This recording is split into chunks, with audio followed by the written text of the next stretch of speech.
السلام علیکم قابل قدر ویورز، بہت عرصے کے بعد میں یہ ویڈیو بنا رہا ہوں۔ ایک ایسا قانونی معاملہ جس پر آج کل پورے ملک میں بحث ہو رہی ہے، اس پر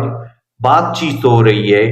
اور قانون سے محبت رکھنے والے دوستوں نے مجھے بھی مجبور کیا کہ میں اس پر لیگل ڈسکشن کروں۔ دوستو، یہ واقعہ جو آپ کے سامنے میں رکھ رہا ہوں، یہ قانونی واقعہ ہے، اور ہم دیکھیں گے کہ سپریم کورٹ آف پاکستان کے اندر جو کیس زاہدہ اسلم صاحبہ نے دائر کیا، اور اس کے ساتھ ساتھ ٹاپ سٹی کے مالک کنور معیز خان نے بھی 184(3) کے تحت رٹ کی، تو آخر وہ کیا ہے اور اس کا پراپر فورم کیا ہے؟ کیونکہ سپریم کورٹ نے یہ کہہ کے اس رٹ کو نمٹا دیا کہ درخواست گزار ایک پراپر فورم پہ جائے۔ دوستو، یہ معاملہ کیا ہے؟ دوستو، کنور معیز خان نے ISI کے سابقہ چیف جناب فیض حمید اور کچھ اور افسران پہ یہ الزام لگایا کہ انہوں نے اس کے گھر پر چھاپا مارا، اور اس چھاپے کے دوران 400 تولہ سونا لے گئے اور قیمتی سامان لے گئے، اور ٹاپ سٹی کی جتنی بھی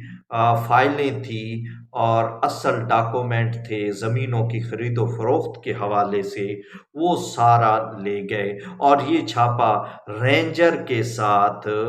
ISI نے مارا ہے۔ دوستو، اس میں جو سنگین قسم کے الزامات ٹاپ سٹی کے مالک نے لگائے ہیں، اس کے بارے میں آنریبل سپریم کورٹ نے قرار دیا کہ گو کے الزامات سنگین ہیں، مگر سپریم کورٹ اس کی سماعت نہیں کر سکتی، بلکہ اس کی سماعت پراپر فورم کرے گا۔ دوستو، میڈیا کے اندر بہت زیادہ یہ معاملہ ہائی لائٹ ہوا تھا، جس میں فیض حمید صاحب، ان کے بھائی سردار نجف حمید صاحب، اور ایک اور بریگیڈیئر صاحب نعیم اختر غالباً یا اس طرح کا نام ہے، ان پر الزامات تھے کہ انہوں نے اس ٹاپ سٹی کو مجبور کیا کہ وہ ISI کے پروجیکٹ میں انویسٹمنٹ کریں، سرمایہ کاری کریں، اور انہوں نے اس مقصد کے لیے ایک سو کالڈ پٹیشنر بھی برطانیہ سے ارینج کیا، اور اس کو پروٹوکول کے ساتھ جو ہے یہاں پہ درآمد کیا گیا، اور پھر سپریم کورٹ میں رٹ بھی کی گئی۔ پر اس کا ڈراپ سین ابھی کل ہوا، جب سپریم کورٹ آف پاکستان میں چیف جسٹس جناب فائز عیسیٰ، اطہر من اللہ صاحب اور ایک اور جج صاحب نے سماعت کی اور اسے نمٹا دیا، اور کہا کہ آپ پراپر فورم پہ جائیں۔ دوستو، جو الزامات ٹاپ سٹی کے مالک جناب کنور معیز خان صاحب نے لگائے ہیں، وہ فوجداری نوعیت کے ہیں۔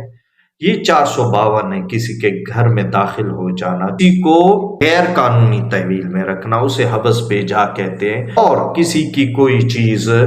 بٹور لینا یا ایکسٹورٹ کر لینا، تو یہ ایکسٹورشن آف دا منی کا سیکشن اس پہ لگے گا۔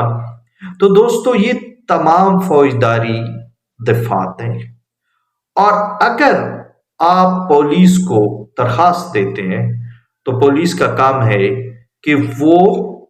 FIR فی الفور درج کرے۔ اگر وہ فی الفور